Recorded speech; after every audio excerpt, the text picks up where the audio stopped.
Good morning, class 7th.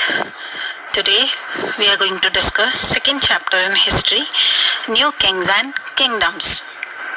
Children, in our previous chapter, we have learned that what all changes occurred through 1,000 years means during medieval period. What were the new and old terminologies? What were the historians and their sources? How social and political groups emerged, how Jatis framed their own rules, how Cholas, Khaljis, Tughlaqs and Mughals were able to build an empire that was pan-regional, and how historians have divided the history of India into three periods, that is Hindu, Muslim and British. Now in second chapter, we will talk about emergence of new dynasties, administration in the new kingdoms and many more things. Okay, so let's start our chapter. Many new dynasties emerged after the 7th century. You can see in this map 1 also, which shows the major ruling dynasties in different parts of the subcontinent between the 7th and the 12th century. Here you can see in the map that there were many types of Rajputas were there all over India. Pratiharas, Gehedwals, Chandelas, Chehmanas, Parmaras, Palas, Gurjar Pratiharas, Tomars, Hoysalas, all these were different types of Rajputs, those who were ruling over India. जैसे ब्राह्मण एक हैं, but ब्राह्मणों में भी बहुत अलग अलग कास्ट होती हैं, डिफरेंट टाइप्स ऑफ ब्राह्मण्स होते हैं. ओके, वैसे ही राजपूत्स भी डिफरेंट टाइप्स के थे. Pratiharas were ruling in Malwa and Gujarat. Gehedwalas were ruling in Kannauj. Chehmanas were ruling in Ajmer. Parmaras were ruling in Malwa. And Chandelas were ruling in Bundelkhand. Palas were there in the West Bengal. Gurjar Pratiharas were ruling in southern Rajasthan. Tomars were ruling in Delhi. And Hoysalas were ruling in Karnataka. Now let us discuss how these new dynasties were emerged. By the 7th century, there were big landlords or warriors, chief in different regions of the subcontinent. ये जो subcontinent word है, ये हमारी country India के लिए use हुआ है. This came in our previous chapter also. Existing kings often acknowledged them as subordinates or samantas. अब जैसे जैसे किंग का जो रूल का जो रीजन बढ़ता जाता था, ठीक है, सपोज जैसे एक किंग अजमेर पे रूल कर रहा है, धीरे धीरे उसने आसपास वाली जो टेरिटरी है उसको भी जीत लिया. ओके, तो वो वाला भी उसके अंडर हो गया. फिर धीरे धीरे और जैसे सपोज जयपुर वाला एरिया भी उसके अंडर हो गया. तो यानी कि जब किंग की जब लैंड एरिया बढ़ गया तो वो अकेला तो कंट्रोल नहीं कर पाएगा.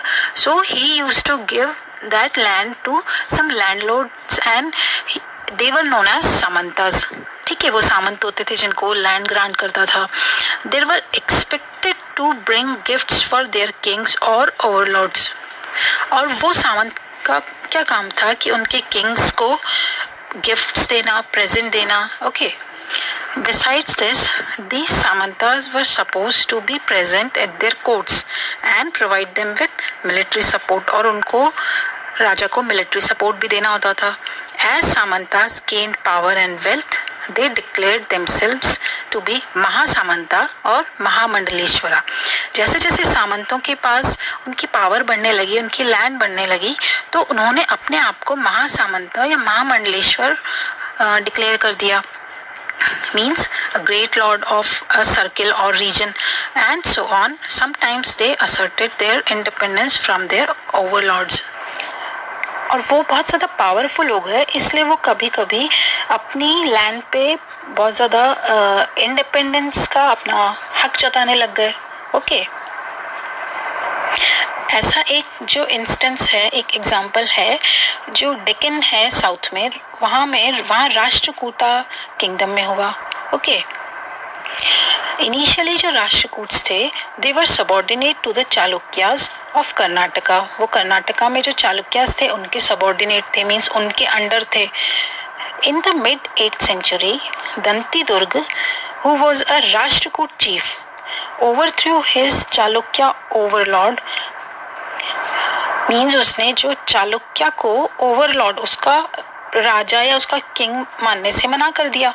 And performed a ritual called Hiranyagarbha. और उसने एक रिचुअल मीन्स एक धार्मिक अनुष्ठान परफॉर्म की, उसका नाम था हिरण्यगर्भा. हिरण्यगर्भा मीन्स गोल्डन वुम, मीन्स सोने का अंडा. When this ritual was performed with the help of Brahmanas, it was thought to lead to the rebirth of sacrifice as a Kshatriya. और ऐसा माना गया कि क्षत्रिय का रीबर्थ हुआ है, even if he was not one by birth, जबकि वो बर्थ से क्षत्रिय नहीं था. कौन? दंती दुर्ग. Okay. In other cases, men from enterprising families use their military skills to carve out kingdoms. कुछ जो लोग enterprising families से थे, enterprising families means